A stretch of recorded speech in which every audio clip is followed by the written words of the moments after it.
All right. Well, we are starting something new today. All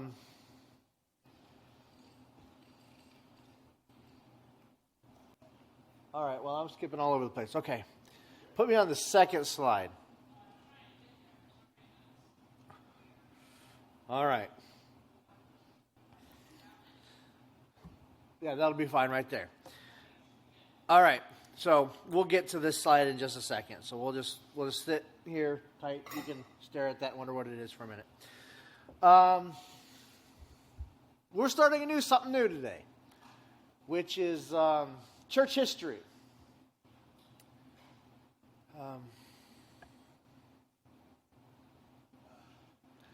I decided that I wanted to teach through church history.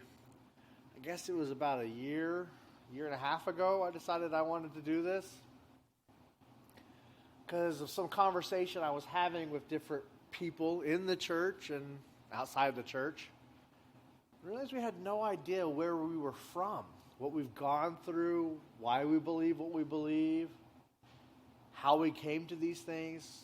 People say, well, only the Bible. Well, the Bible and about 1,500 years of people interpreting it and showing you in translations of the scriptures and and struggle and rights that we've done and wrongs that we've done and I feel that as I was praying about this, I decided that we need to do this because if we don't see where we've been, we're going to make the same mistakes of the past. And we're going to cover some of the mistakes. We're going to see where we're from and sometimes what we did right, sometimes what we did wrong, and sometimes just what is.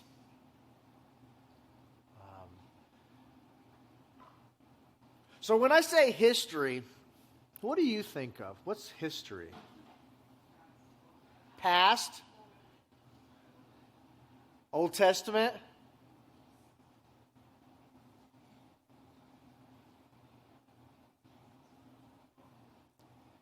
History.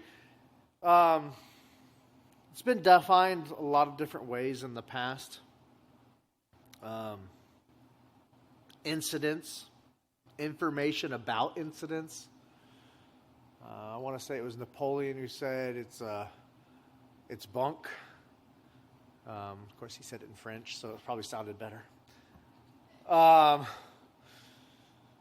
fable well agreed upon. A historian named Dan Jones once said, history is a dialogue with the past. And that's the one I like the most.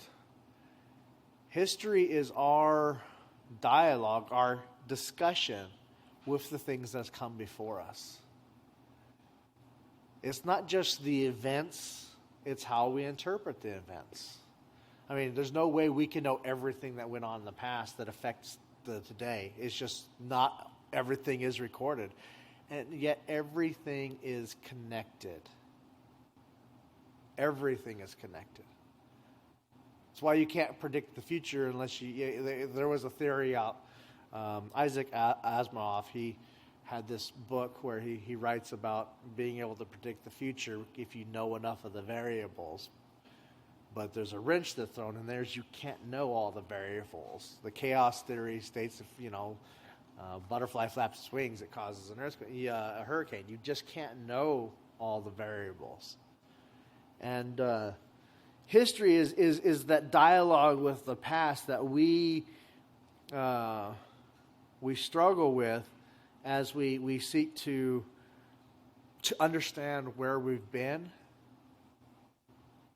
and to understand where we might be going. You guys know me. History is my passion. I love history. And so I study it all the time. And I'm not going to say I'm an expert in church history. Far from it. So you ask me a question, my best answer may be I'll have to look it up. Because I'm not an expert in church history. There's just too much out there that I have not learned.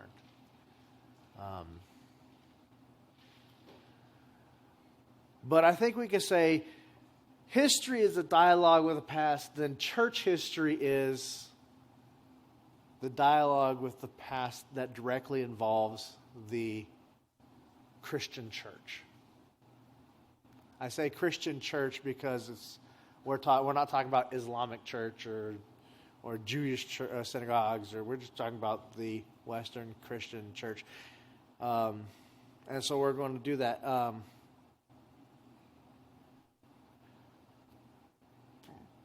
One author said that it was the works of the Holy Spirit in and through the church imparted by a supernatural elements to the church history. I thought that was a bit over, but what he was meaning was saying that it was what we understand as church history is the Holy Spirit working through God's people in the past to lead us to where we're at now. And sometimes it's us not listening to him. I mean, let's be real. We're going to be real. We have not always done right. But we've done some wonderful things as well. So we're going to look at both of those. Now, when we look at the histories of the past, it's not just something we're like recording stories, that any story that's going on. Historians use scientific method to work with archaeologists to unearth the past. So it's not just, it is a science. History is is also a science. And so historians will use literary criticism to evaluate documents. They'll use art in the catacombs of Rome. They'll use archaeology, all to get at what's going on. Also, historians are philosophical. They have philosophies in history. Looking at the different ways that we see the world and nature and time and how that affects the way we think as people. Historians have to be involved with everything. There is nothing that is not involved in history. So mathematics is part of history. Science, part of history. Philosophy, part of history. That's why sometimes I feel like a jack of all and master of none. Of course, the saying keeps going, jack of all, master of none, still better than a master of one. That's how the saying actually goes. But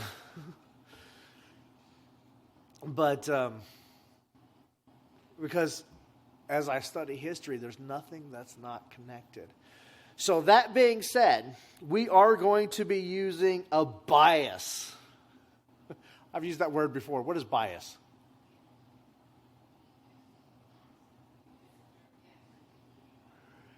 Bias is, we all have biases, right?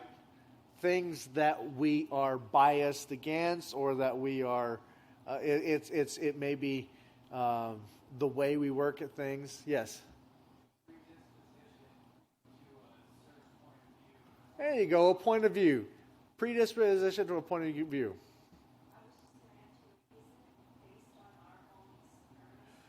Most times, sometimes it's based on the experiences of your parents, or because societal biases. That goes back to your experiences because you were raised in that society.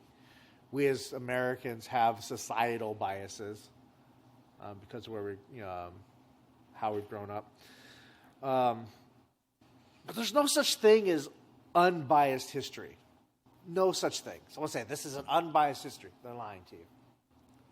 There's no such thing. Because you yourselves have a bias. Some people it's racial, some people it's economic, some people it's, you have a point of view. And you have a bias against certain things and for certain things. I mean, just consider what kind of music you like. You are biased towards that kind of music or against that kind of music. You may say, well, I hate thrash metal. I like thrash metal. I have a bias towards the heavier stuff. You have a bias against it. That's okay. We recognize it. We stand in it. But as we think about history, there's no such thing as a pure history. even if we were to, take a video camera and watch the same scene, we would all see it differently, focus in on different experiences. That's why cops are always saying eyewitness reports are so unreliable, because we don't remember things. We have our own biases. You may see there, whether it's racial bias, and we have trouble.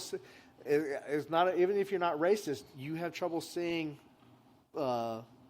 features of another race. That's just because you're not used to looking at someone of another race. For most people, that's just that's not racism. That's just you're not used to looking for the differences in the features, so you have trouble seeing these things. We all look at things differently, so there's no such thing as unbiased history.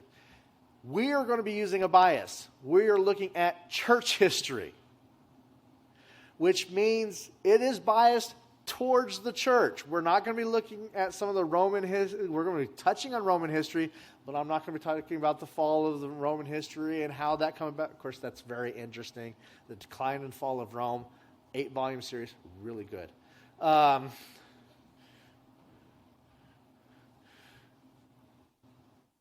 We're not going to be talking about the Byzantine Empire. We're not going to talk about mathematics in these lecture series, even though it affects the church.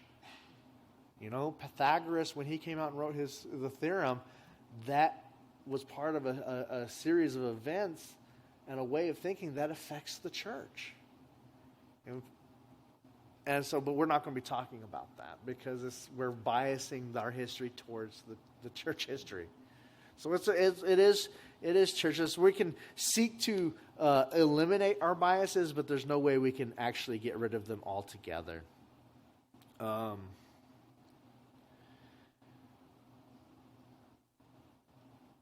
I am going to use the work, this Christianity Through the Centuries, as my basis for going through this. I chose to use a book that I'm familiar with, that is an introduction, to try to keep me grounded. Because, as I've said, everything is history, and everything's interesting to me.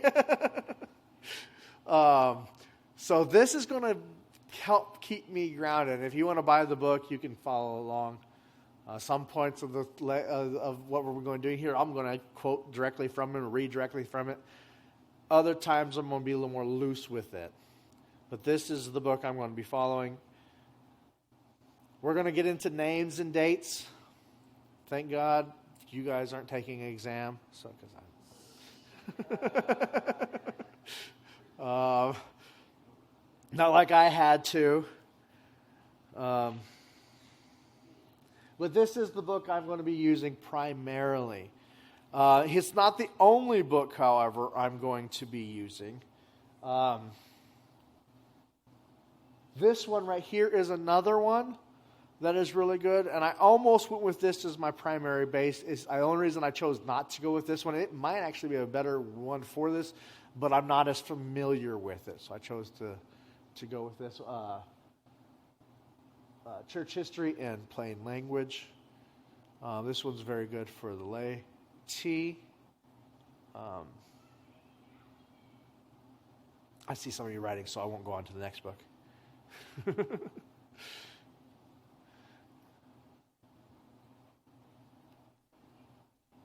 This is another personal favorite of mine. The Story of Christianity by Justus Gonzalez. I actually really like this book. It's a fairly thick but easy to read church history.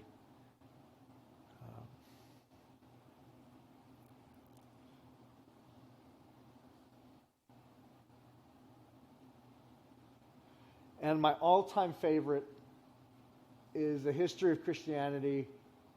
There's 2 volumes in this one by Ladderett. And I chose not to use this one, even though it's my all-time favorite, because this is a master's level work. And I'm trying to get it down to a undergrad level work.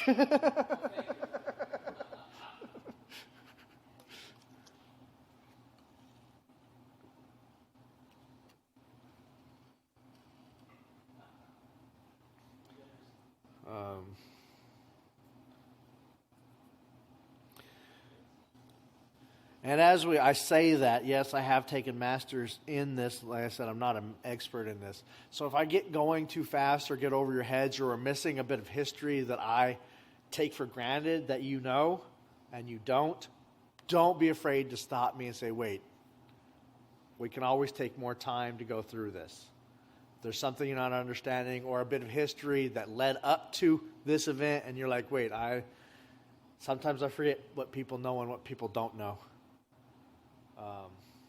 in history, because I've been studying it since I was, I think I fell in love with history around the 8th grade when someone bought me a book on the Civil War. So I've been studying history for a long time, so I forget sometimes what people do and do not know. So don't assume that you're the only one. Stop me, ask the question. No one's going to go down on you. No one's going to be upset with you unless you start making me go over.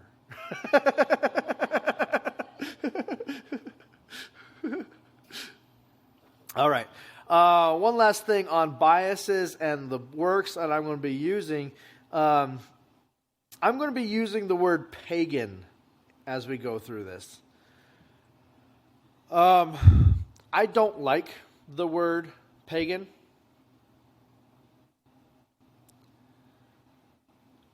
It is a word that is referenced to anything that's not Christianity, basically.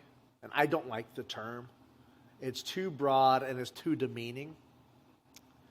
And it doesn't bring out actually what they're worshiping or studying. As a person who loves to study the other religions and the people groups, and if you just throw everything under one group, pagan,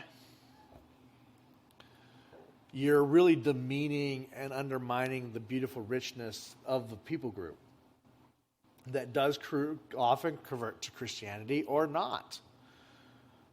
And so it's easier for us to attack them, those pagans, because we're throwing everything that's not Christianity into one group. Now, that being said, I will be using it because many of the great deal of the old works do refer to anything that's not Christianity as pagan. So I'll be using it just out of default. And because I'm not going to stop and go over what the Visigoths believed over the Gauls. That goes outside the view of church history and the bias we're following. So if you want to know what the Visigoths believed, we can talk about that another time. They're known as the barbarians. We will get to that around the year 400? Yeah. I think it's like 476 when they say the Visigoths invaded, but somewhere in that area. You won't have to memorize the dates like I did. All right. Value of church history. Why should we study church history?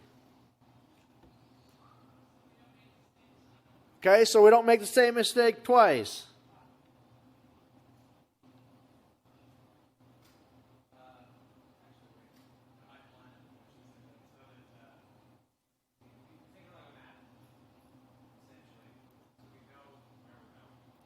Know where we're going. So, know the past, know the future.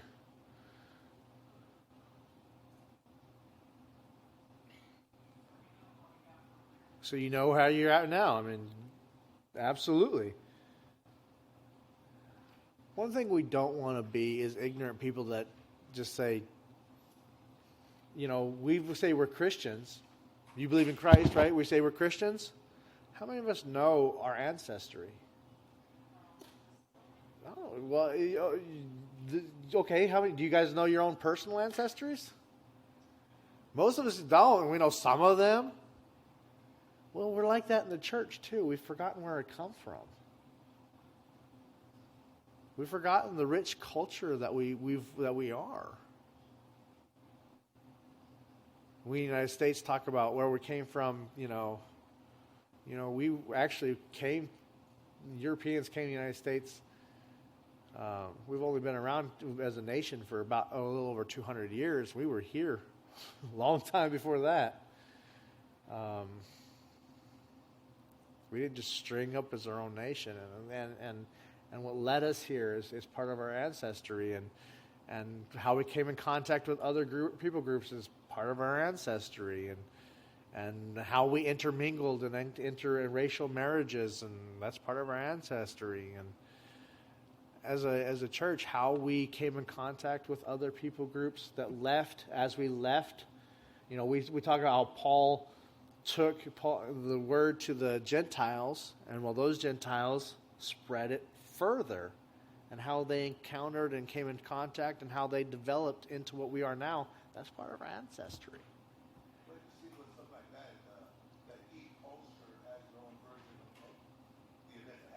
Oh, absolutely.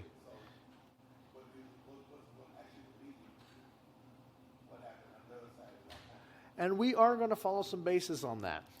That's a good point. As we talk about each culture, what happened, we are going to follow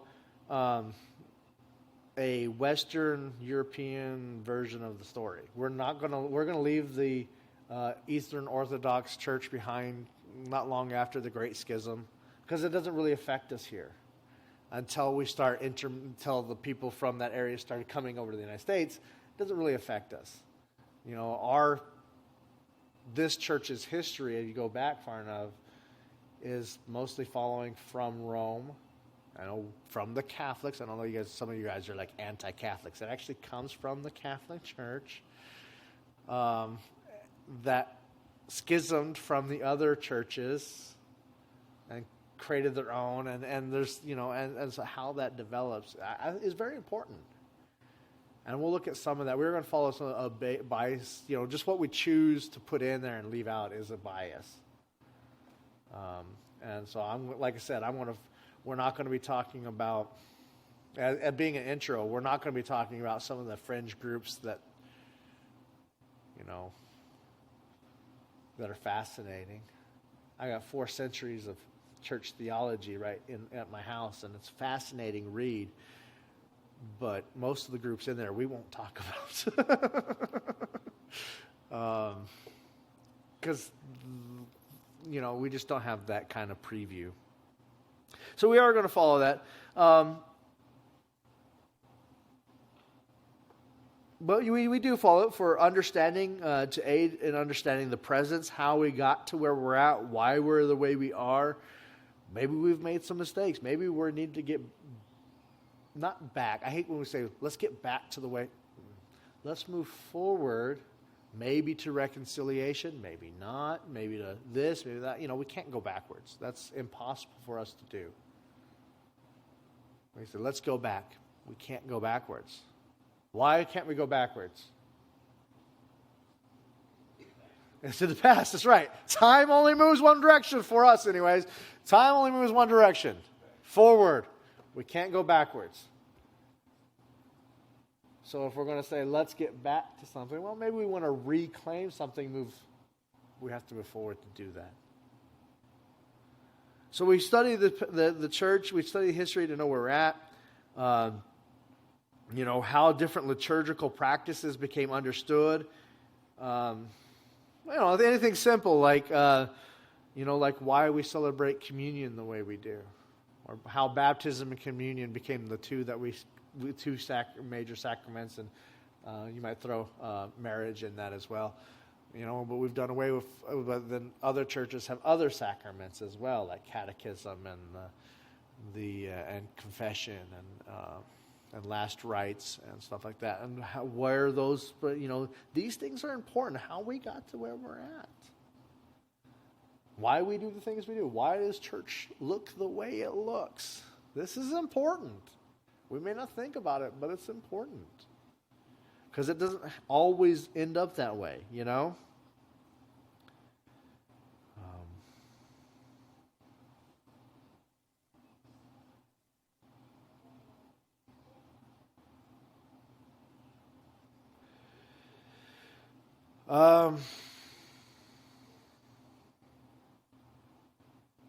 And of course, I think one of the most important reasons we study the past and the church history is to remind us to avoid the evil and emulate the good.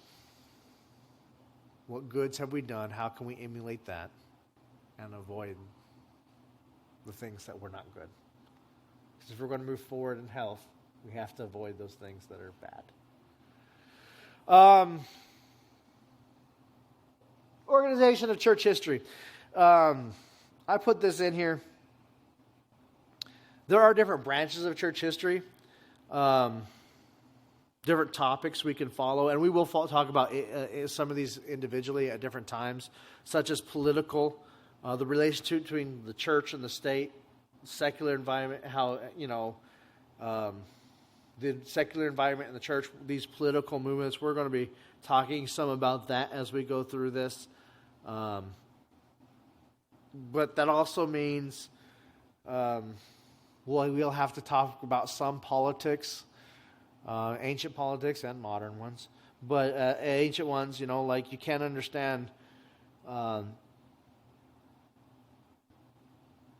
You can't understand the reversal of the policy in France that it revolved around, the change from the situation created in the civil constitution of the clergy in 1790, separate from the Concord of Napoleon in 1801, which I know is way up there. And so you guys are like, I don't understand what any of that is. But we have to take that. Some of this stuff works together, how the church and the state works together.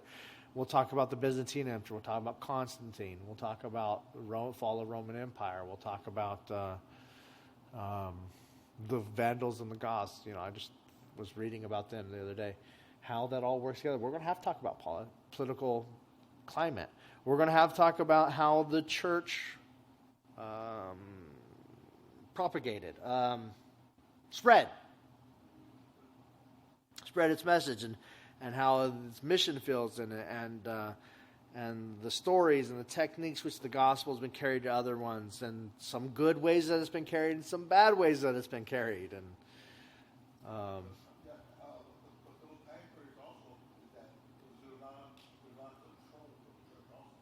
absolutely, sometimes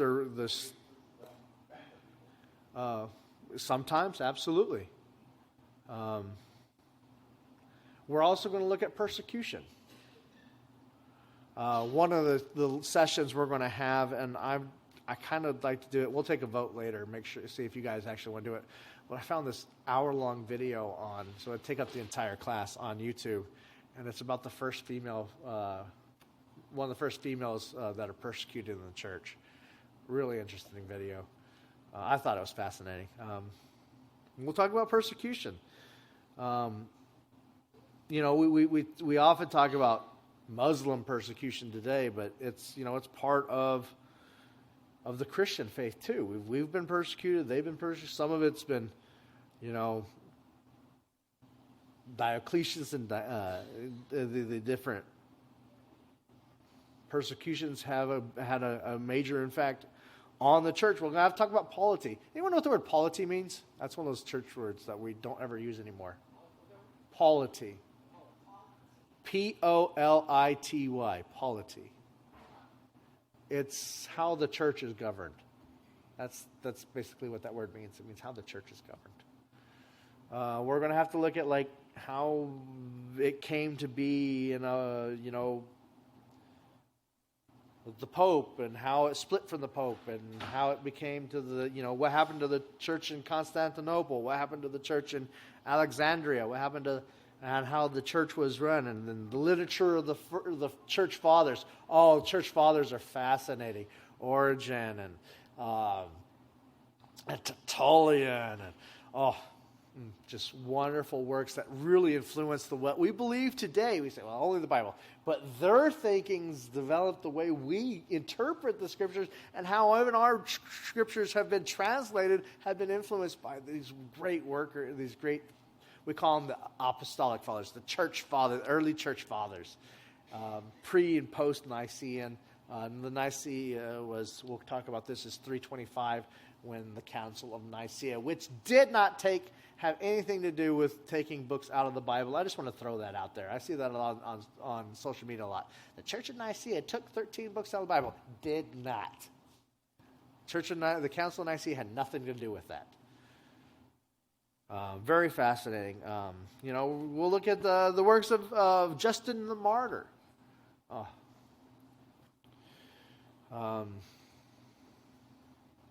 Anyway, we're also going to look at the outworking, of the practical outworking of Christian faith, as influenced in church history, which, like the lifestyle of church people, how that changes. One of the interesting things about how people view God in times is, do they view it like, are they peaceful or not? You can go back and read history books, and I don't know how much we'll talk about this, but as we look at God, if we believe God is more peaceful, then we are more peaceful. If we believe God is more violent, then we are more violent. And people often use God as more violent when they want to be at war with people. And this is, we'll see this, a great example of this is the Persian era. We talk about, but there's different, when we view God as peaceful, we want peace for ourselves. And if we want war, we're going to make God violent. And it affects even today. With people that are pro-war often see God, they're doing God's work by attacking, or they're doing war by building up the military. They're doing God's work because they and I'm not saying they really believe that. It's not. I'm not putting them down. They believe that. That's part of because as they see God and their lifestyle reflects that. But then people who believe that we should end the war, we don't need to be in war, we don't, and some people are at the point where I don't, let someone kill me because, there's no self-defense because they believe God is so peaceful. And they are and it's how they view God. And we're going to look at some of those shifts throughout church history, because that actually influences a lot to do with how the church is organized and what we believe and what we do. Consider the Crusades, where people were ignorant of what the Bible actually said, and so the leaders were using the church to get their own power and finances, and so they were leading crusades to convert people, and people honestly thought they were doing the will of God because their leaders were telling them so, and they didn't know any better. But the leaders' motivations were about power, influence, and money. They didn't really,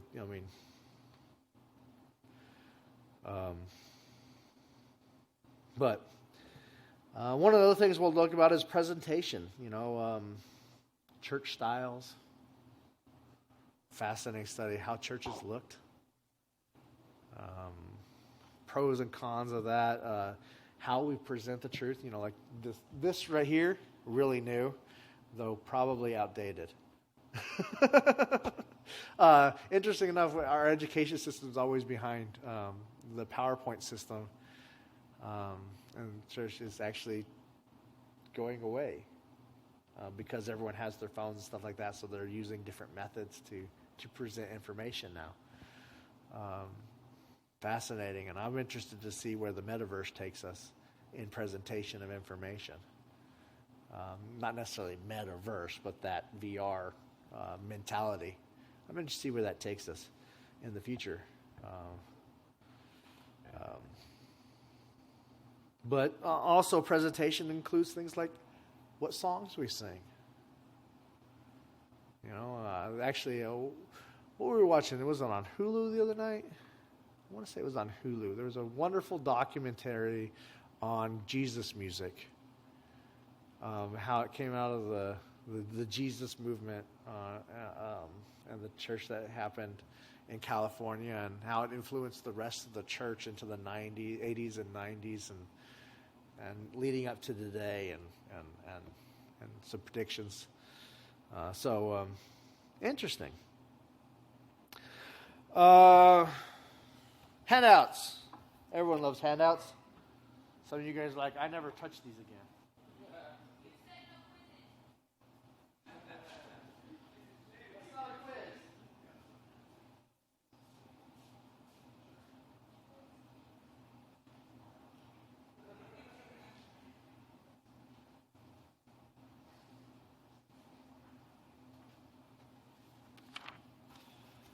All right, what we're passing out here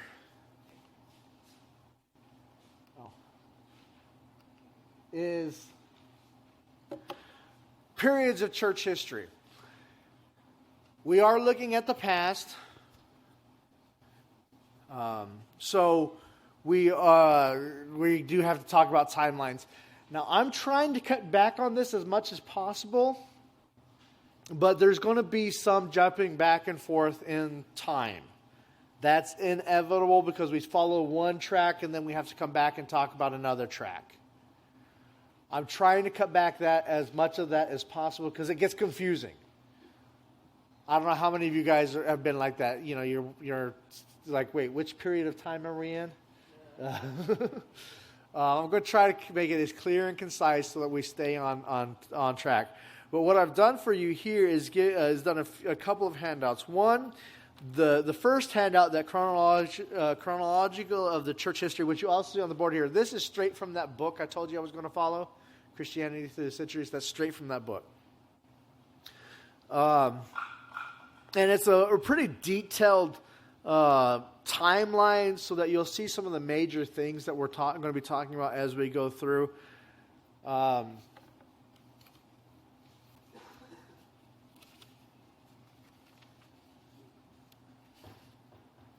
I don't know how fast we're going to move and how slow we're going to move. It just depends on how you guys respond and how we do, and and how much fun I'm having.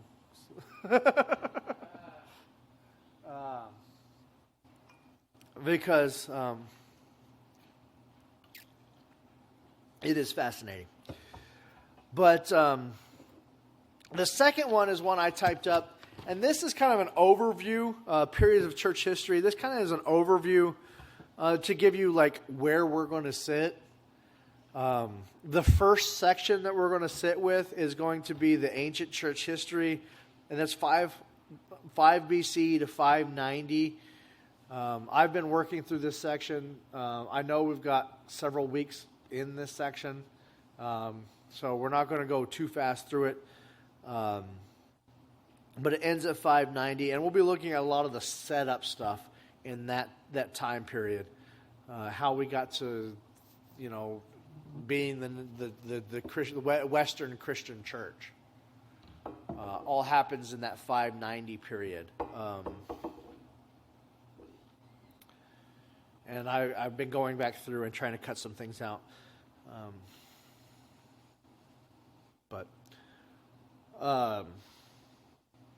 So, the first period, it reveals the growth of the apostolic church, the early church, into the old Catholic, the imperial church, and beginning of the Roman Catholic Church.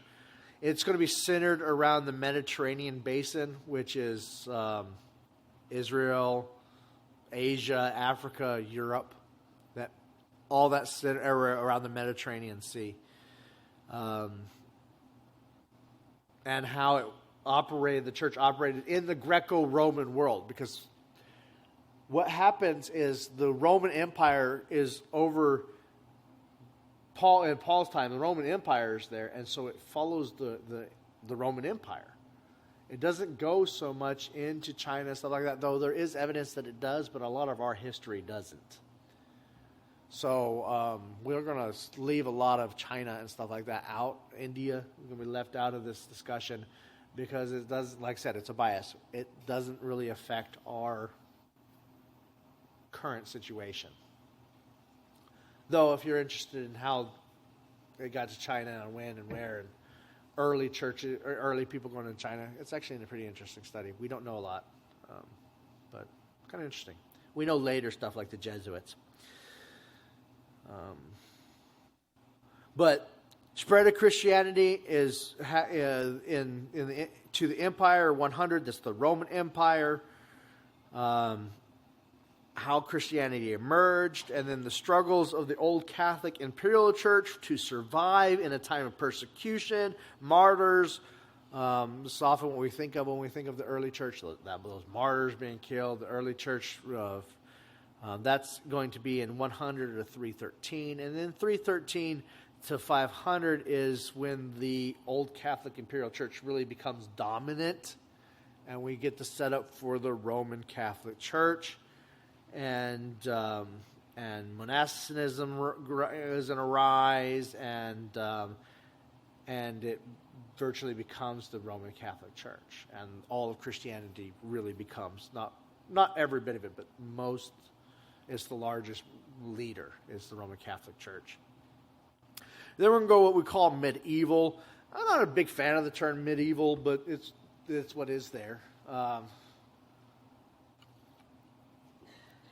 It's 590 to 1517. What happens in the 1500s? That kind of ends this. Well, plagues around then too, but no, that's one of the 1300s.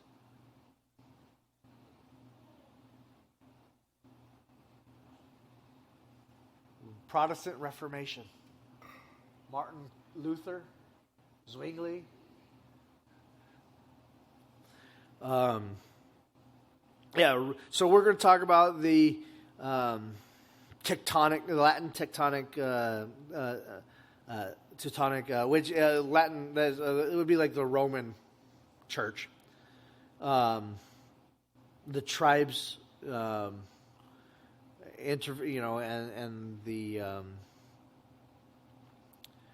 going to talk about in 590 to 800. We're going to talk about Gregory the First and his evangelism, the invaders, the Goths, the Visigoths, the Hun, all those groups, alliances that were made.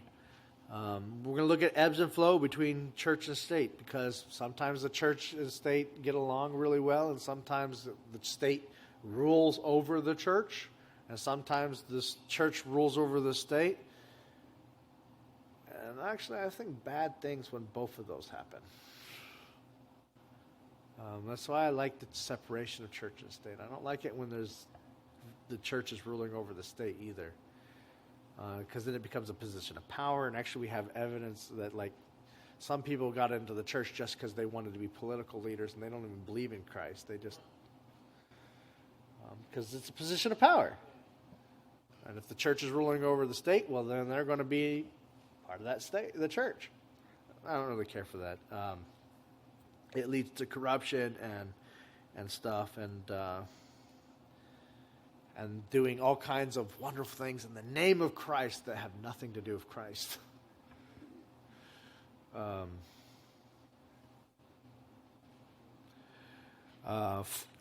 to 1300, we're going to look at the supremacy of the papacy, which is the Pope.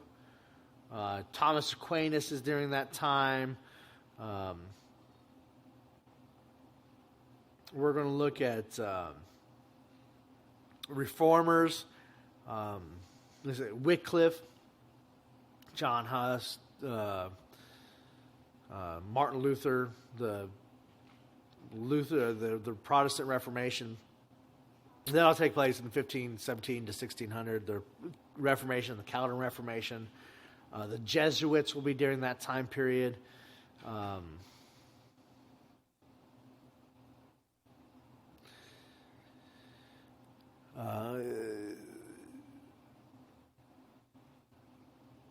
Church and society tensions, Latin America, Africa. We're going to get into a little bit of all that.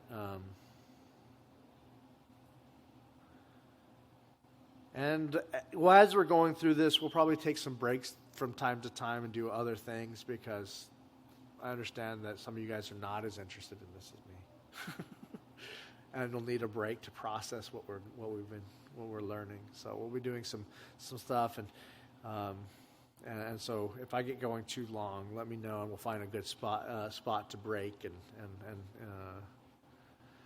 and break for that as we go through.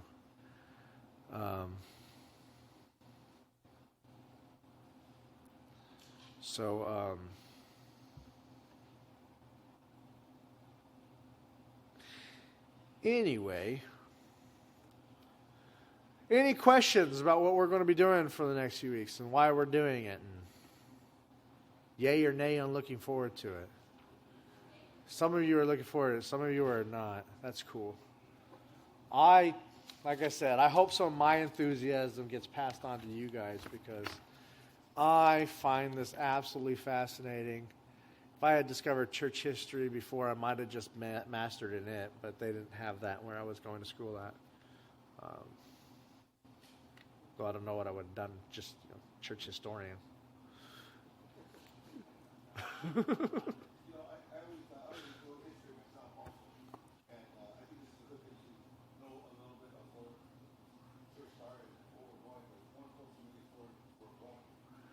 Well, yeah, and where we're going, well, we can't know that unless we look at the past, right?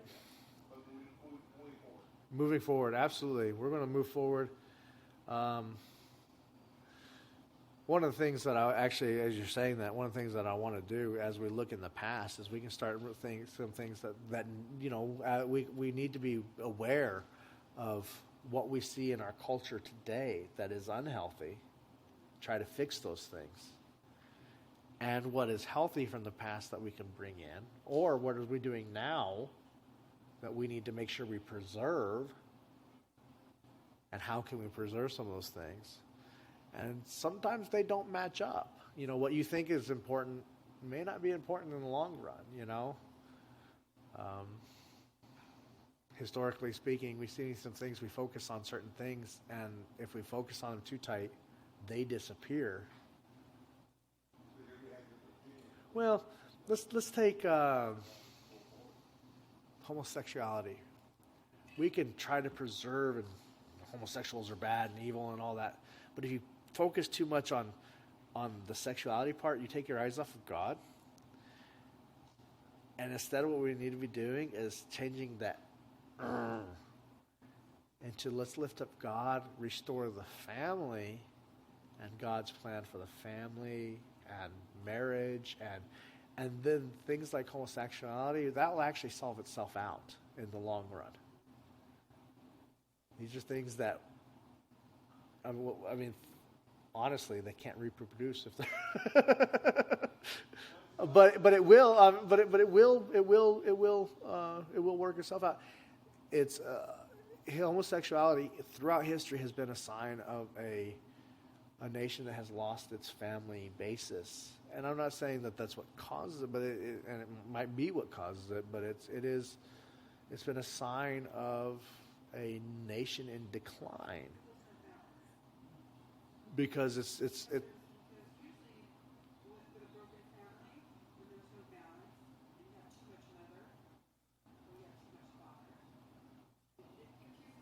Well, but it's a sign, and so when we focus on, but I'm just using this as an example. If we focus too much on the homosexuality, we've taken our eyes off of God, and that will, But if we focus back on God and the truth, and we see this play out in history over and over again. If you focus in on a sin, you're actually going to make things worse. But if we reclaim the God, just live life for God, and Christian be Christian, and live life with love and compassion of Jesus and truth and His justice and mercy and all these things of God, all the characters of God, then these things work themselves out. And that's one thing we can see as we look at the history, as we go forward. But you're right. We need to focus on where we're going as well. How we're going to, where we're going to go forward at.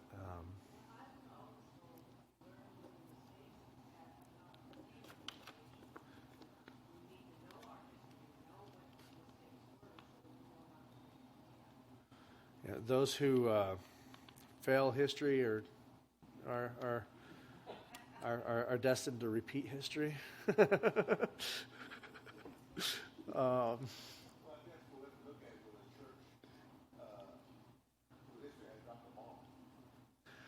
Sometimes, yes. There's definitely periods where you have dropped the ball. Mm-hmm.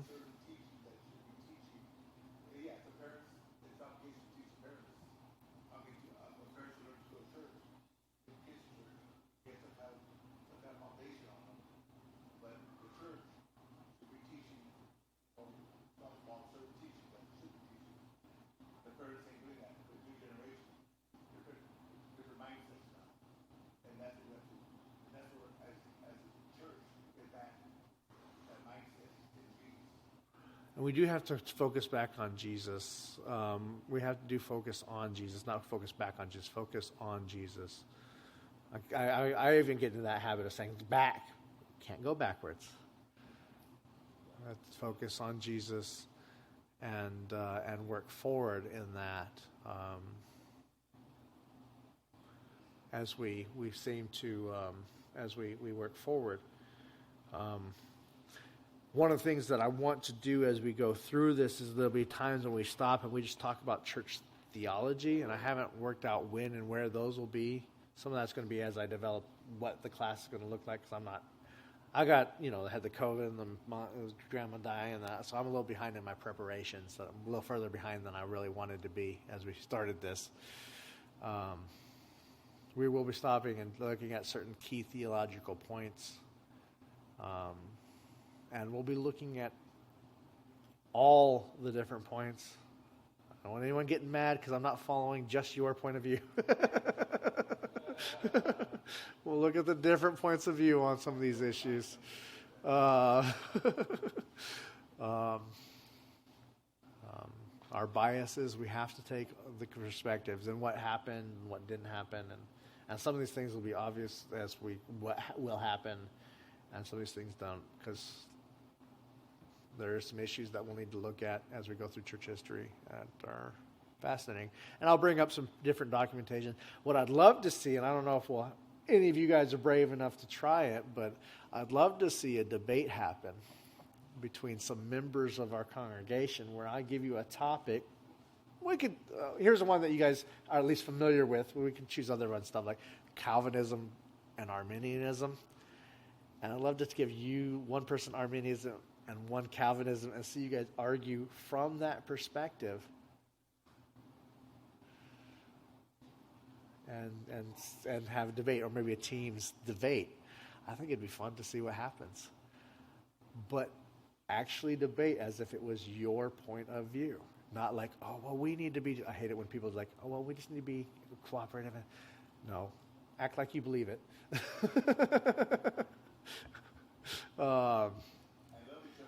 We always love each other afterwards, but I'd love to see some debates happen. We'll see if that happens or not. I don't know how brave you guys will be as we start going through this. But there's some wonderful things that we'd love to debate as we go through the history.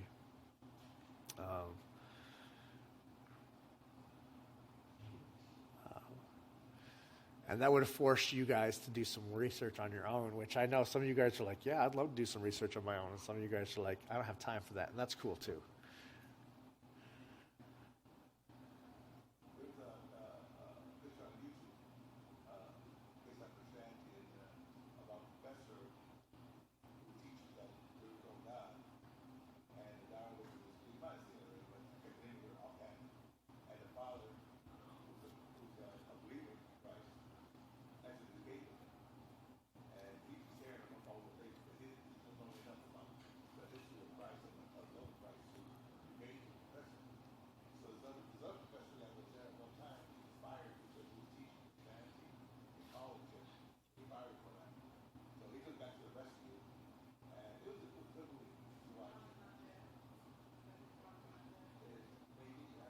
No, God is Not Dead. It was about a student, and they had a straw man theology. It was a fun movie-ish.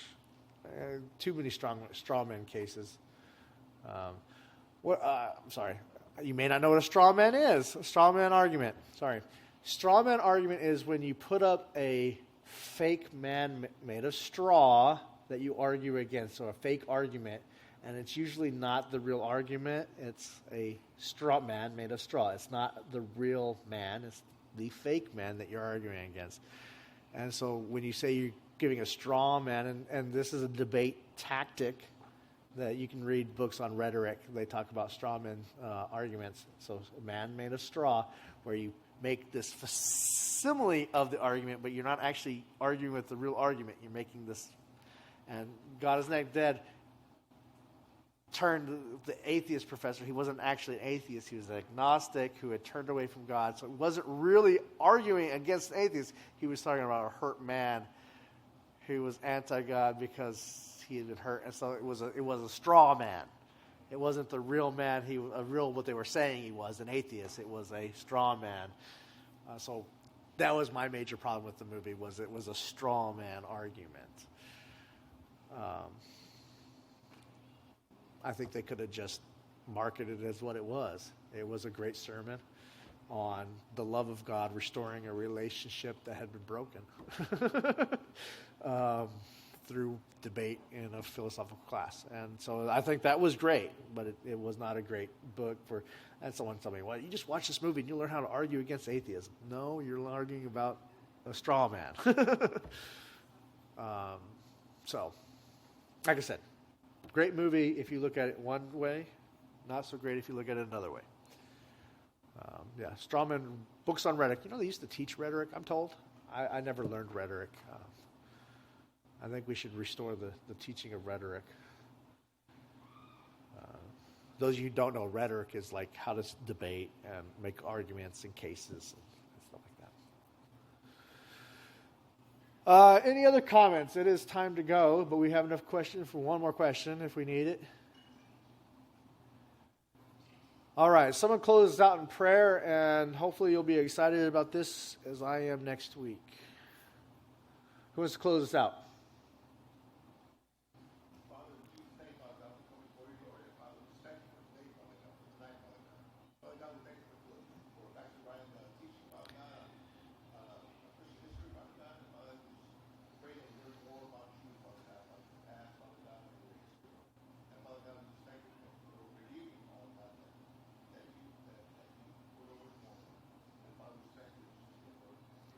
Amen.